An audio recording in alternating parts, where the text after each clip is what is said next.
Welcome back after the break. और अब हम बात करेंगे एक और होनहार तालिबा से जो कम उम्र समाजी कारकुन अलीना अजहर हैं, जिन्होंने मुल्क का नाम एक बार फिर से रोशन कर दिया। और अलीना जो आपको ये कहें कि अक़वाम मुत्तहिदा के ज़ेर एहतमाम मुनक़िदा एक तकरीब के दौरान global advocate of peace award से भी उनको नवाजा गया। और ये एजाज़ ने सिर्फ आप ये कहें कि उन्हें आलमी तंजीम वॉइस फॉर राइट्स की जानिब से उनकी गैर मामूली समाजी खिदमात और जितने भी पिसे हुए तबकात होते हैं उनकी आवाज़ बुलंद करने के आज़म के एतराफ़ में दिया गया। और अलीना अजहर ने महज 11 साल की उम्र में फलाही खिदमात का आगाज़ किया और अलीना को उनकी असर अंगेज़ खिदमात के सिले में उन्हें 2019 में भी मारूफ लेडी डियाना अवार्ड से भी नवाजा जा चुका है।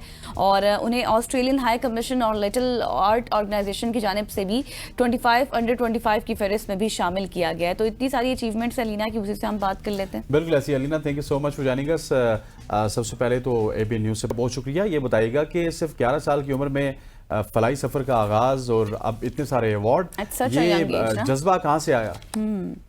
अस्सलाम वालेकुम, thank you for having me. And मैं बहुत छोटी थी, जैसे भी आपने जिक्र किया, 11 साल की जब मैंने अपना काम शुरू किया था 2010 में, जब सैलाब आए थे पाकिस्तान में, बहुत बुरे फ्लड्स हिट किए थे। एंड बस वो ऐसा टाइम था कि वो काम मैंने एक दफ़ा शुरू किया तो मुझे बहुत शौक हो गया था। I was very move towards fund raising and social work etcetera. तो इसीलिए मैं उसके बाद से कभी रोका नहीं था ये काम। I just kept on working. And फिर उसके बाद मेरे बाबा की डेथ हो गई थी 2016 में, जिसके बाद मैं बहुत ज़्यादा मूव हो गई थी इस काम की तरफ।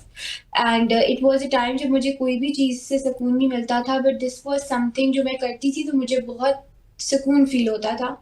एंड देन करते करते मैंने अपनी ऑर्गेनाइजेशन बना ली आस्ट्रा के नाम से।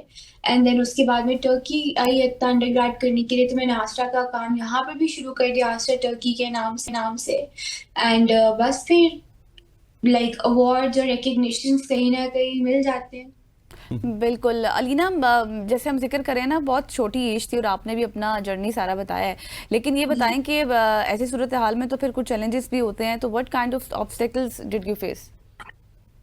ऑनेस्टली स्पीकिंग, आपको पता है कि एक तो पहली बात ये होती है कि ठीक है, मैं स्कूल की तरफ से करती थी और खुद भी करती थी, लेकिन अब जैसे मैं विमेन हाइजीन के ऊपर काम करती हूँ, या जो ट्रांसजेंडर्स होते हैं जो गिव अप कर देते हैं इलीगल मीन्स से अर्न करना, मैं उनके लिए छोटा बिजनेस सेटअप किया है ग्रुप ऑफ ट्रांसजेंडर्स के लिए। तो आपको इर्द गिर्द से जो लोग होते हैं, definitely there is a lot of outside noise, because unfortunately अभी भी विमेन हाइजीन के ऊपर बात करना is seen as something inappropriate, हालांकि वो किसी की हेल्थ के बारे में बात है। आपको पता ही नहीं कि उनकी हेल्थ के ऊपर कितने डिजास्टर्स रिजल्ट्स हैं एंड वो कितने ज्यादा अनअवेयर है इस चीज के बारे में।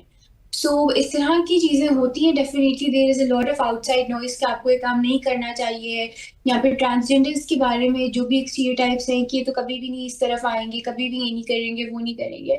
सो इस तरह की चीजें होती हैं। बट अगर आपका एक पर्पस होता है तो I think you should always believe in that, and that I had to do. बिल्कुल ऐसी अलीना, और आपको अक़वाम मुत्तहिदा की जानिब से ग्लोबल एडवोकेट ऑफ पीस का अवार्ड मिला। ये अवार्ड जब मिला तो फीलिंग्स क्या थी, और स्पेशली जब आपको अवार्ड मिलता है तो पूरा पाकिस्तान भी उसको चीयर करता है because you are from Pakistan, so कैसा महसूस कर रही थी?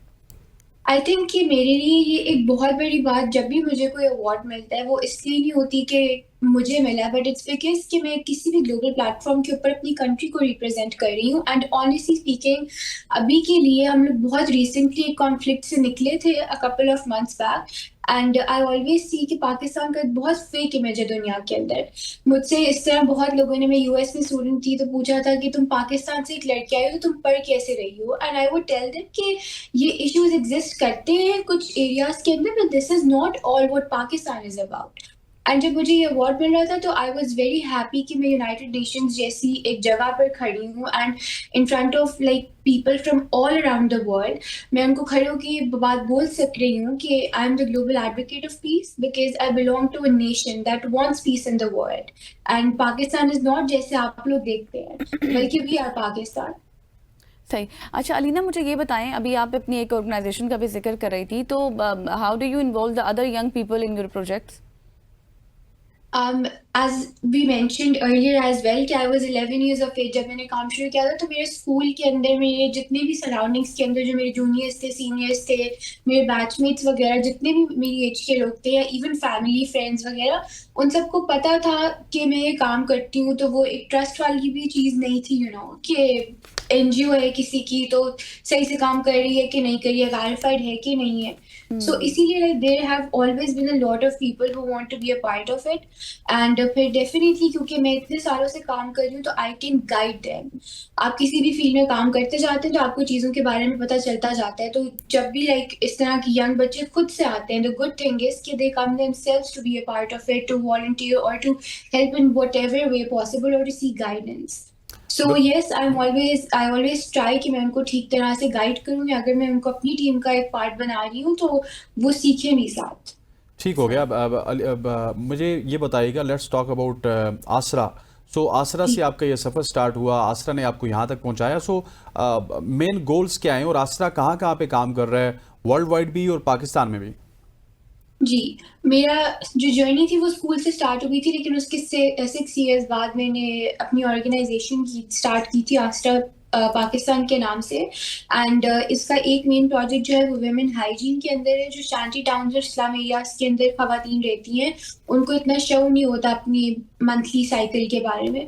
तो मैं उन स्लम्स एरिया वगैरह में जाकर उनको सैनिटरी नैपकिन्स डिस्ट्रीब्यूट करती हूँ मंथली। एंड उसके अलावा जो भी सारे सेमिनार्स हैं उनकी हेल्थ के बारे में वो उनको देती हूँ कि why is it important.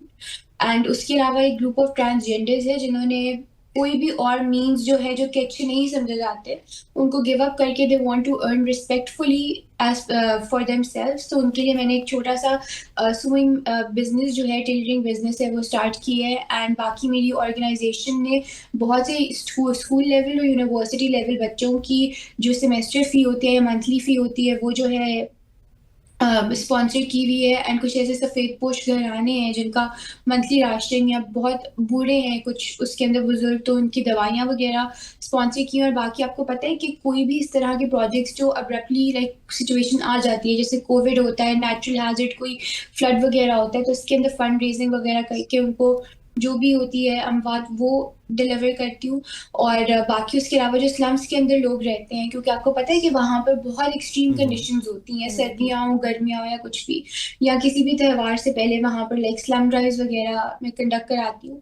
And बाकी मुझे डाना अवार्ड जो मिला था 2019 में, तो उनका एक बहुत बड़ा लाइक एक एंटी बुलिंग सेगमेंट है, जिससे लाइक मैंने उसकी वर्कशॉप्स अटेंड की थी। एंड देन पाकिस्तान के अंदर स्कूल्स के अंदर जाकर जो प्राइवेट इंस्टीट्यूशंस होते हैं वहाँ पर लाइक मेरी एक मोटिवेशनल स्पीकर है जो सारे मेंटल हेल्थ अवेयरनेस के ऊपर बात करती हैं। And then moving to Turkey, आस्था टर्की के अंदर यहाँ पर जो सीरियन रिफ्यूजीज होते हैं उनकी फैमिलीज को मंथली राशन वगैरह प्रोवाइड करने का काम जो है वो मैं आस्था टर्की के अंडर कर रही हूँ। सही हो गया। अच्छा अलीना, हम पहले भी बात कर रहे थे इससे पिछले सेगमेंट में भी कि आप जैसे जो नौजवान होते हैं वो एक बहुत ही, आप ये कहें कि कंपैशनेट भी होते हैं और आप लोग एक मीनिंगफुल चेंज लेकर आ रहे हैं, चाहे वो लोकली हो चाहे वो ग्लोबली हो। मुझे ये बताएं कि आप इन फ्यूचर भी किसी आलमी इदारे के साथ मुस्तकिल काम करने का इरादा रखती हैं? ऑफ कोर्स, मेरा जो करियर पाथ हुए है वो वही है। एंड मेरी जो अंडर ग्रेजुएट स्टडीज है वो भी इंटरनेशनल रिलेशंस में डन है। जब भी मैं यूएन के अंदर कॉन्फ्रेंस करी थी, this was one of the conferences that I have attended अभी तक। उसके अलावा भी लाइक कोई कॉन्फ्रेंसेस वगैरह होती हैं और कोई भी इस तरह के इवेंट्स वगैरह होते हैं तो I always become a part of it. And वहां पर जाके अपनी कंट्री को भी रिप्रेजेंट करते हैं। बाकी जो आपका अपना करियर होता है उसके बारे में भी आप चीजें सीखते हैं, यू नो लाइक आप मतलब इंटरनेशनल ऑर्गेनाइजेशन के साथ काम करके वहां से सीख कर ही आकर मैं अपनी कंट्री में उन पॉलिसीज को बेहतर तरह से अप्लाई कर सकती हूँ। बिकॉज समहाउ वेस्टर्न वर्ल्ड जो है वो हमारे से आगे है पॉलिसी क्रिएशन के अंदर एंड एडवोकेसी के अंदर। बिल्कुल ऐसी। और अलीना मुझे ये बताइएगा कि आप क्योंकि ओवरऑल पूरे पाकिस्तान में भी जाती होंगी, जी, कौन से ऐसे एरियाज हैं जहाँ पे आप देखती हैं या किन ऐसे सेक्टर्स हैं जहाँ पे डिप्राइवनेस बहुत ज़्यादा है और वहाँ पे हमें काम करने की ज़रूरत है? आई थिंक जो हमारे देहाती इलाके वहां पे तो ऑफ कोर्स वो तो आप किसी भी कंट्री की बात करेंगे तो रूरल एरियाज में बहुत जरूरत होती है। उसके अलावा नॉर्दर्न एरियाज जो है वहां पर एजुकेशन वगैरह ज्यादा है, लेकिन फिर भी उसका जो मयार है वो इतना अच्छा नहीं है जितना हमारी बाकी सिटीज के अंदर, बिग सिटीज के अंदर लेट्स से है। तो बहुत से बच्चे वहां से लाहौर या दूसरी सिटीज में आते हैं पढ़ाई करने के लिए, लेकिन फिर भी हर किसी की फैमिली इतना उनको अलाउ नहीं करती, इतने वो फाइनेंशियली स्ट्रांग नहीं होते कि वो वहां से ट्रैवल करके लाहौर आए, यहाँ पर काम करे रहे और पढ़ाई वगैरह करे। तो apart from the rural areas जो नॉर्दर्न एरियाज हैं वहां पर लाइक गिलगित बल्तिस्तान, बलूचिस्तान भी इवन वहां पर जो है ज़्यादा ज़रूरत है एजुकेशन को प्रमोट करने की एंड उसको इस तरह से बनाने की कि सब आकर वो पढ़ाई जो है वो कर सके, कि उनके पास अगर इतने रिसोर्सेज नहीं भी हैं। मैंने अभी एक प्री स्कूल स्ट्रीट किड्स के लिए ऑर्फनेज अडॉप्ट किया था एक दफ़ा पास्ट में, तो वहाँ पर भी ऐसी चीज़ थी कि जब तक मुझे खुद जाकर उनकी फैमिलीज़ को कन्विंस करना पड़ता था उन बच्चों की कि वो अपने बच्चों को पढ़ने के लिए भेजें, बिकॉज़ जो भी इन्फ्लेशन होती है और सब कुछ, उन फैमिलीज़ के पास अपने खाने की गारंटी नहीं होती। तो वो चाहेंगे तो सही कि उनके बच्चे पढ़ें, बट उनके पास वो रिसोर्सेज़ नहीं है। तो वो हमें ही इकट्ठा होके काम करके उनको प्रोवाइड करने। सही। तो अलीना, आपका सबसे बड़ा ख्वाब क्या है जिसको वैसे तो आपके बहुत सारे ख्वाब होंगे माशाल्लाह जिनको आप किसी हद तक पूरा कर भी चुकी होंगी, लेकिन बहुत से ऐसे ख्वाब भी होते हैं जो बहुत इस तरह से होते हैं कि इंसान उसको हासिल करना चाहता है। तो अलीना का सबसे बड़ा कौन सा ख्वाब है? मेरे सबसे बड़े 2 ख्वाब हैं। एक सबसे पहला तो ये है कि मैं एक घर बनाऊँ जिसका नाम भी हो घर बाय आस्था एंड वहाँ पर जो यतीम बच्चे और ओल्ड एज सिटीज़न्स होते हैं वो साथ रहें, ताकि जिनके पास माँ-बाप नहीं है उनके पास बड़े हों और जिनके पास बच्चे नहीं हैं उनके पास बच्चे हों। और दूसरा मेरा सबसे बड़ा ख्वाब ये है कि मैं किसी भी एक अचीवमेंट या रिकग्निशन को बहुत ज़्यादा अपने साथ नहीं एसोसिएट करना चाहती। आई वांट कि मैं पाकिस्तान को हर जगह पे रिप्रेज़ेंट करूँ एंड सही तरह से रिप्रेज़ेंट करूँ एंड आई वांट कि मैं पाकिस्तानी वुमेन के लिए एक बहुत ट्रांसपेरेंट और पॉजिटिव जो फेस है वो दुनिया के अंदर बन के जाऊँ एंड अपनी कंट्री के नाम को डिफेंड करूँ बीइंग अ ग्लोबल सिटीज़न। और ये जो आपके ख्वाब हैं इनकी तकमील के लिए क्या कुछ हो रहा है और कितने रैपिडली आप अपने ख्वाबों की तकमील कर लेंगे?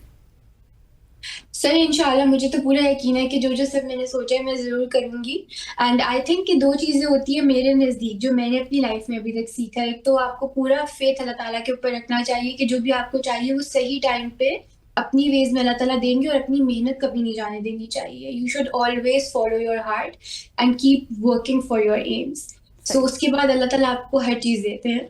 बिल्कुल ऐसा ही है। Thank you so much Alina for your time और कीप ग्रोइंग। इसी तरह से आप बढ़ती चलें और पाकिस्तान का भी नाम रोशन करें और उन लोगों के लिए भी आप इज बने। मैसेज तो आप माशाल्लाह से हैं, लेकिन उनका भी सहारा बने जो डरते हैं, हालात से डरते हैं, स्पेशली बच्चियां, उनके लिए आप बहुत काम करें। Once again thank you so much for your time. उम्मीद करते हैं कि आज की सुबह की सोच सबको पसंद आई होगी, सोशल स्टोरेज से लेके एंड तक। बिल्कुल ऐसे ख़वातीन उज़ात, आज की सुबह की सोच से इतना ही। मुझे गज़ल को और हमारी पूरी प्रोडक्शन टीम को इजाज़त दीजिए। अल्लाह हाफ़िज़। अल्लाह हाफ़िज़।